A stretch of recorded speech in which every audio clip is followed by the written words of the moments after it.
Ghosts, spirits, demons, poltergeist, UFOs, aliens, Bigfoot, Dogman, Mothman, cryptids, Yeti, Wendigo, the Fae, doppelgangers, psychics, mediums, witches, pagan, Reiki, spiritualism, seances, past life, life after death, black-eyed kids, white-eyed kids, Ouija boards, exorcists, smudging, sage, incense, paint blue, curses, 411, abductions, confers, werewolf.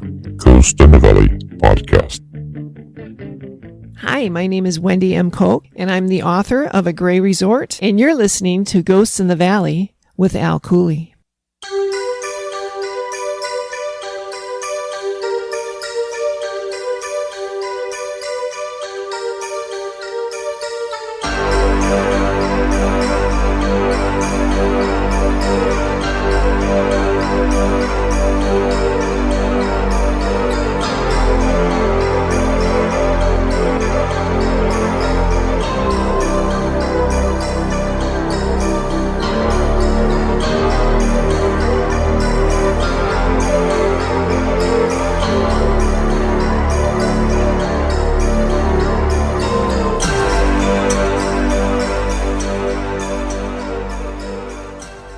So my guest today, Wendy M. Koch, she's been on before. She's got a few books out. She's got a podcast out. So I want to welcome to the show right now, Wendy M. Koch. Hi. Hey, Hello, Al. How you doing? I'm doing great. How you doing? I'm great. I'm excited to be here. Thank you for inviting me. You're more than welcome. You've been on before, and we've done this before, and so it's always been fun. It's always fun. It's always a good time. It's always fun having new guests on and old guests on. Yeah, and all kind of topics. Yeah. And it's easy, and we can just talk about anything. I love it.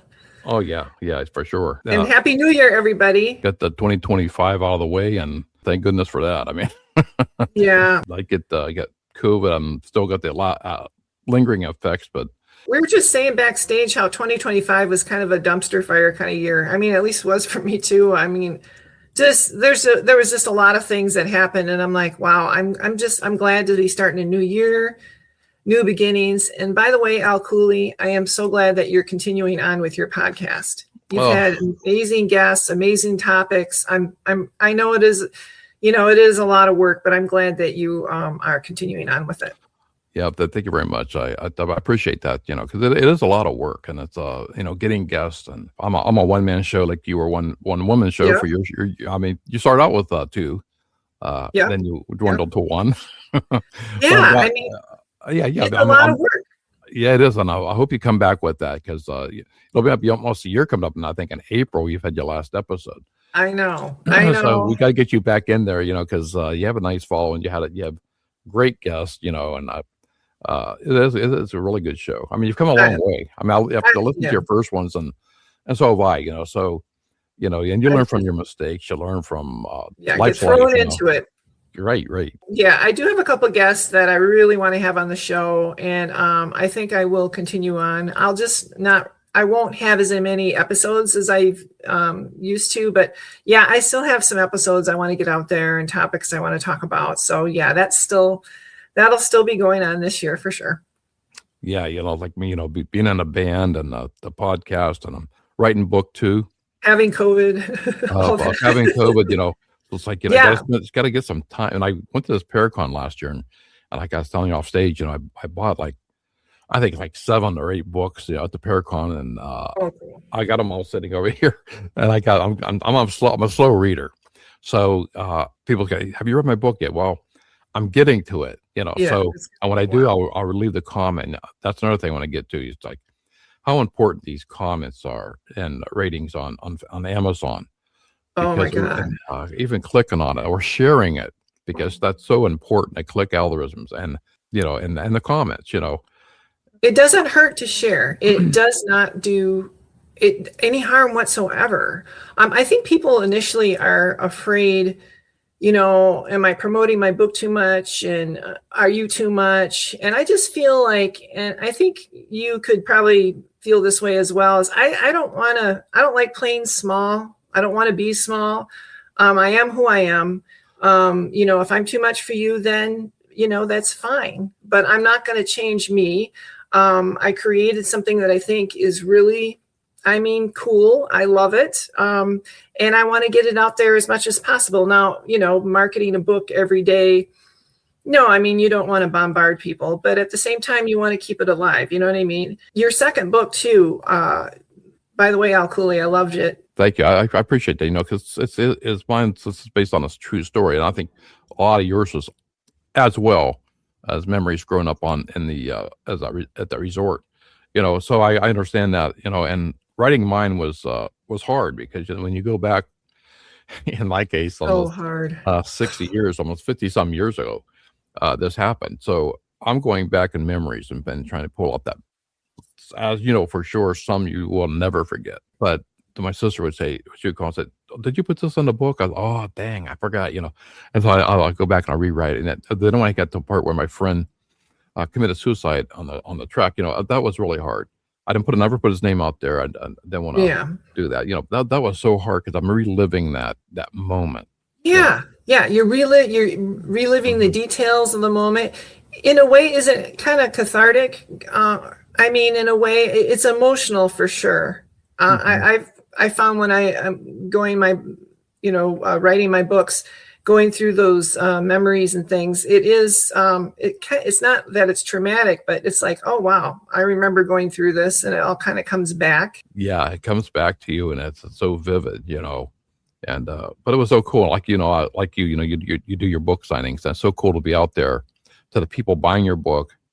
And so I love book signings. Heartwarming that somebody takes that time and effort and money to invest in the hard work that you put into it, right? I love book signings. It's probably one of my favorite things about this whole process of writing is the book signings. I love the energy. Of course, you're talking about your, baby that you have out there.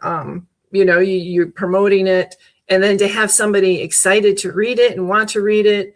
It just doesn't get any better other than getting, a really good review. That's a good too. It's right up there. Yeah, the reviews are important. And even watching this show, I know there could be people coming on later watching it, share it. Yeah. That means a lot because the more people that watch it, the more people come into my podcast, Ghost in the Valley, which is off every other Monday. I'm going to blast this all over. So I'm just letting you know. Yeah. And I'm hoping we were talking off air about you coming back with your podcast, because you have a great podcast on the Juicy Pear podcast. I'm going to put that out there. I have a handful of podcasts I listen to in my library that I can really go back and say, this is interesting. You got good guests on there, good topics on there. And when I put you in my library, I do listen to these podcasts. And that's why it's so great to meet. I appreciate that. Yeah. Why we went into it, it really is, I think all the cool people that you get to meet. And that you didn't even know, like, all these different things existed. Like, I didn't know anything about, I knew of the Mothman, but I didn't know it was like a whole thing, where they had like a thing every year. It was very cool when I went. When is it? It's been 2 years now. When I went to the Mothman Festival, met some really cool people down there. And, just the folklore and everything. It's just, there's just something magical about, being in an environment in a space with, people that, just open-minded or, it was very cool. I'm going to go back down there at some point, I think, but yeah, I was so busy last year but yeah. Yeah. I have yet to make it 1-to-1, and I think you'd really like it. Yeah. I wanted to go last year, and then the freaking, so much stuff was happening. My dad dying and and everything was going on with the estates and the family. And I was like, so year before that, I couldn't make it because I was taking care of my dad. And so it's like every year it's like I plan to go, so hopefully maybe this is the year. Maybe this is the year now. This might be the year. I think so. Yeah. I think so. Yeah. If you ever get a chance to go to like a Paracon where there's so much fun, man. I have yet to do that. They're so much fun because you get to meet different authors. Yes. And, the work that's put into writing a book. And you get and paranormal investigators and so many topics from aliens to UFOs to Bigfoot. Yeah. There's the paranormal is a huge field. Yeah, and aliens and UFOs. That's big now. People are starting to think, you know what? There is something to this. This isn't just a made up fabrication of people. Yeah, my big concern is AI. And it goes to everything on AI. Yeah. Even writing. You can write a book with AI that you're not really writing that book. You're letting the computer write it. No. Or UFOs. So they can make it so real. Even on you see these videos on Facebook and TikTok, and and they're so fake. And yeah, It's I don't so think you should fake. be allowed. You should be allowed to do that. I mean, when you take over somebody else's body and you have them do something, Right. did this actors actually say that, or did so That's very, very alarming. The bridge between reality and fiction is just really, there's just a lot of gray there, and that's disturbing. Yeah. Yes, yeah, and you don't want people messing with your own work, No. And, No. so it is alarming, because if you see they can almost make these aliens. It looks so real, and Yeah, then the mannerisms and then everything. you're right, and then when a UFO crash actually does happen, or a sighting, it's fake. Yeah. So it really Yeah. does, especially in the paranormal field. It really does hinder a lot of the paranormal investigators. Yeah. Writing, and It takes away the authenticity of it, and then it's like, okay, what's authentic, what's not, what is made up, what's not. And that's I think we're entering kind of scary territory when it comes to that. I don't like that. well, what I want to do today, I want to get into. You have a spanking brand new book out. It's called Yes. The Choice. It's the third book in the series. That is awesome. I mean, the man in the water. It takes me back to the first book, because you're starting with. I don't want to give too much away, but that is. I mean, we both went with Book Baby as our publishers, Mm-hmm. and naturally everybody has little qualms with them, but all in all, I think they're a really good company. They do fantastic work on their book covers. Oh my And gosh. I worked with them before when they were CD Baby. So when I was in a band back then, okay. they did our first and everything was original music on the CD, except for a couple songs, and Okay. they did I didn't know our that. really a professional cover. They have a whole beautiful graphics design team every time. Right, from music to books. I mean, so I said, why not? I mean, CD Baby did a great job on our CD. Let me do Book Baby. Yeah. And it's cool. You just tell them, I just give them an idea of what I want. I tell them, how I want the font, what colors I want to use, kind of basically just kind of get the gist and the energy of the cover. And they just, I don't know. I'm really happy with it. They knocked it out of the park. I wanted that moody, kind of eerie vibe of the lake, because I remember swimming in that lake. It was always like I could never see, because it was like coffee colored lake. You could never see down under. You couldn't see what you were swimming by. Sometimes I say you can't judge a book by a cover. I don't agree with that. I think sometimes if you see a generic cover, I'm gonna say it's probably generic work. But Right. I don't, just could be me. It might be a fantastic book, but all three of your books were fantastic covers, and I think they did a great job. And I think they did a great job on my book cover as well. Oh, But I want to get back to where it all started. It started with the Gray Resort, right? Yeah. And it's award winning on Thank you. Amazon. Yeah, I just that book that took the longest. Obviously, my first book, 8 years. My younger set, the twins. So I have two sets of twins. They were all in diapers at the time. I had zero time. However, in the evenings after they were all asleep, I had this idea for a book. I would just hearken it to, I was just like homesick, and I was thinking about the cool parties that my parents had on this resort in the 70s and 80s, and the whole vibe of it, so totally different from today's world. But when I wanted to capture that, I wanted to capture the feeling and the environment. And I've been told that my books are very sort of atmospheric. Mm-hmm. And that's exactly what I wanted to capture. I wanted to capture that era. And you captured it as well with your books too, Al. Thank you. Just certain elements in it that I wanted, because it's not like that today, right? But yeah, and I think I've done that. And I was so excited when I got the first mock-up of. I want to go back to that cover again. At that dock right here. There's a dock, and the sunset and the water. That's why with your latest book, it took you back to that. It took you back to the man in the water that's in the It water. looks just like how it was. I couldn't yeah, believe that they did it. It was exactly so. We had 8 cabins, right? Our main house was like 5 feet from the water, so I'd wake up from my room and it would look just like that. I would see a dock. We had 3 docks, but it looked just like that. So I'm like, cool. I'm going with this cover. yeah. No, that was a great book, and and reading that, it just it's one of these books, where you can't wait to turn the next page. You find out who these characters are, and I can almost smell the your Aunt Cassie's I can Oh my smell God. You her would have perfume, loved Cassie, Al. You would have. She was okay, so Cassie, by the way, is one of the characters in my book, and she's throughout the whole series. She's one of my favorite ones. Very eccentric woman.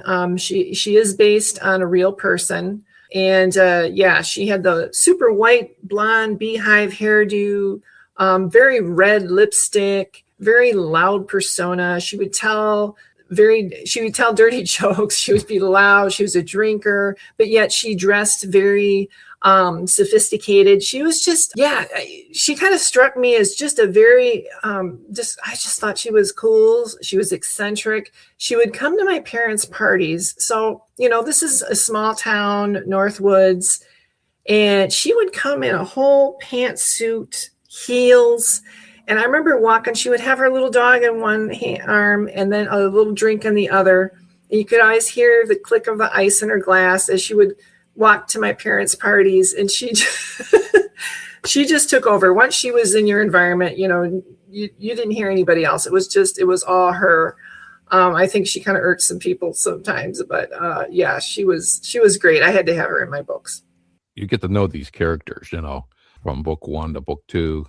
And her husband Lyle, Lyle was completely opposite. Opposite, right? Very opposite shy. attracts. I said, well, that is an opposite right there. Oh, so opposite. He was very quiet, smart, but just very quiet. I remember he would just kind of sit in the background and just he did a lot of observing. I didn't know what the attraction was, but them two. It's funny, and I'm glad I captured it. I don't ever want to forget them. They're great. Yeah, and I got the feeling that you had a pretty good close relationship with your grandmother as well. I did. I think when she moved to England. I can't remember. She moved out. Well, so the first one, she went to Florida. Are you talking about that in the beginning? Yeah, and then she had the accident. Yeah. Yeah.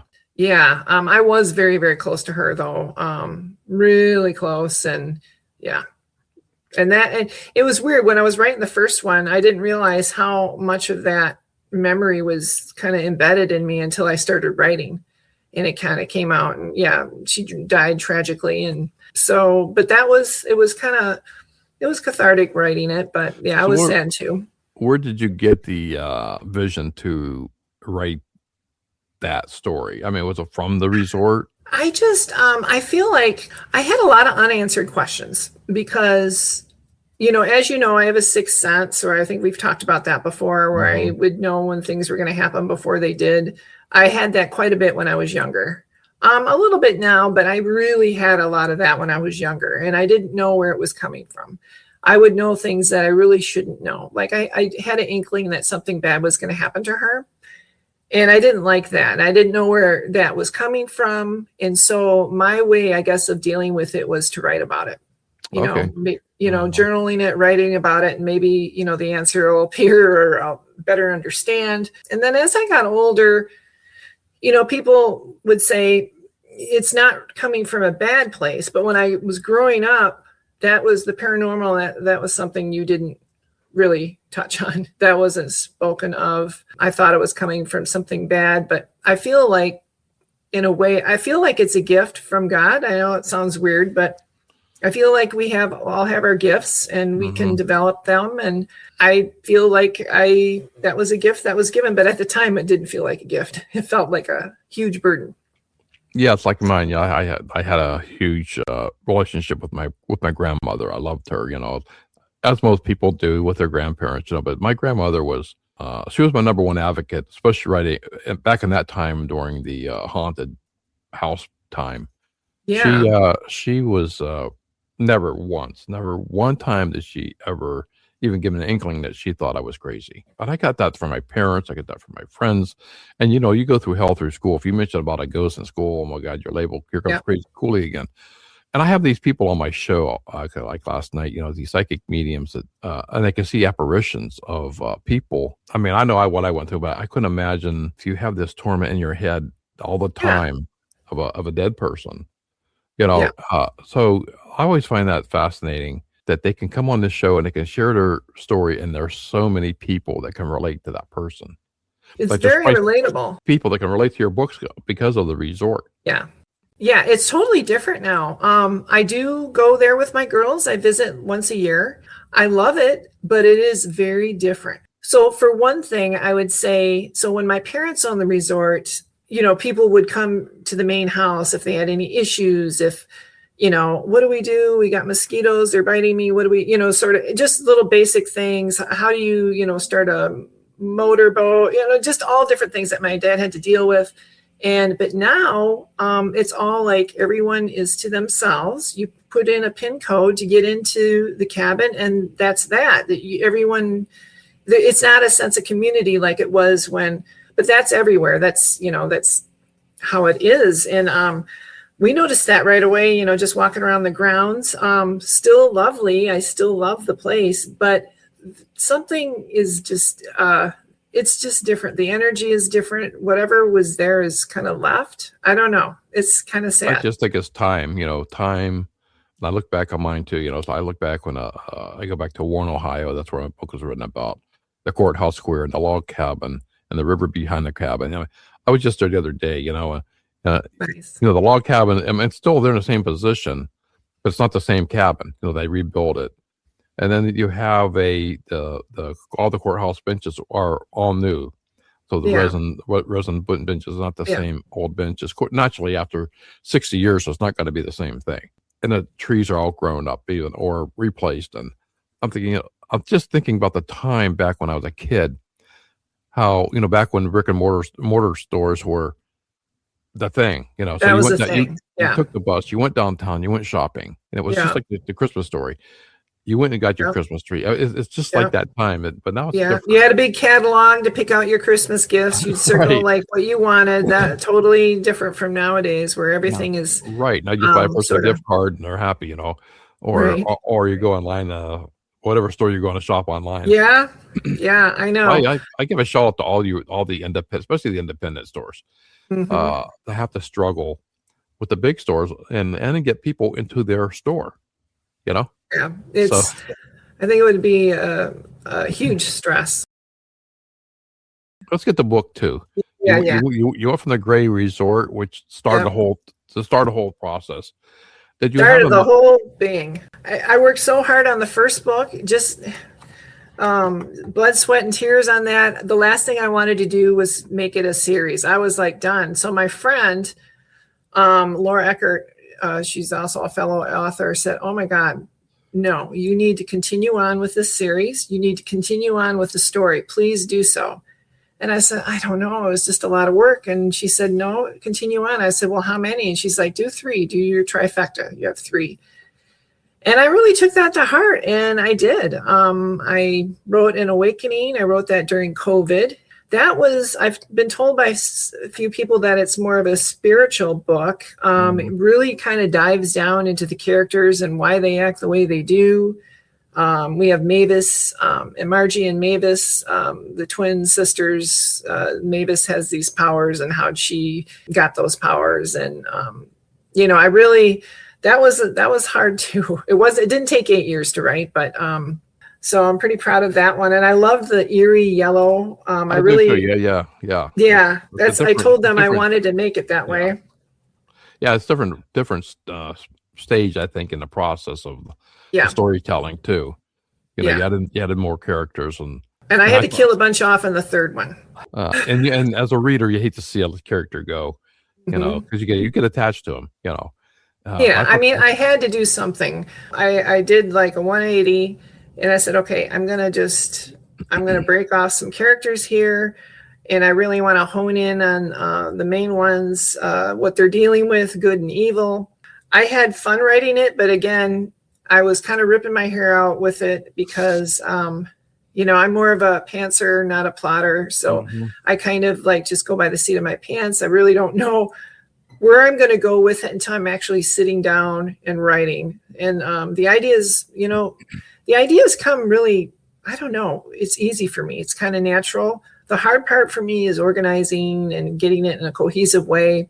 And I wanted to create something that people still want to turn the page, you know, they're invested in the character and they want to know what's going to happen, what's going on with it. And there's a couple, like I'm reading it now and I'm like, oh man, this is kind of cool book.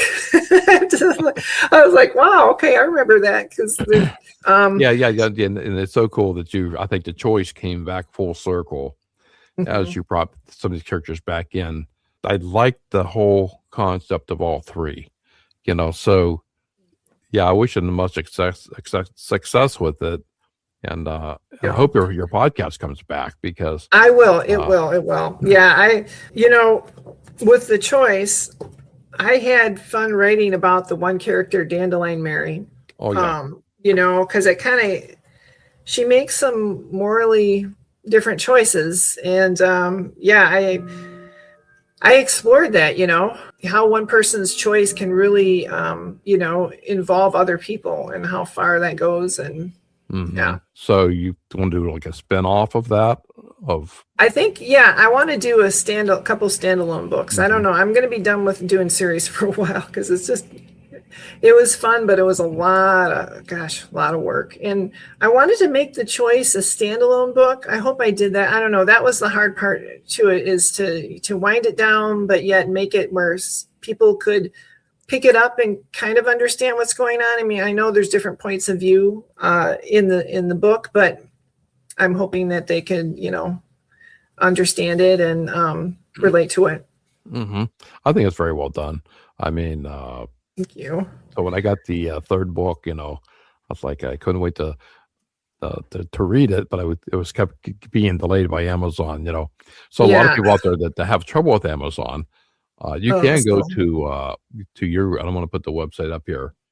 You can go to your website, wendymcoauthor.net, and that you can get. I mean, it's that site's very well done. I have to give you a apology on that as well.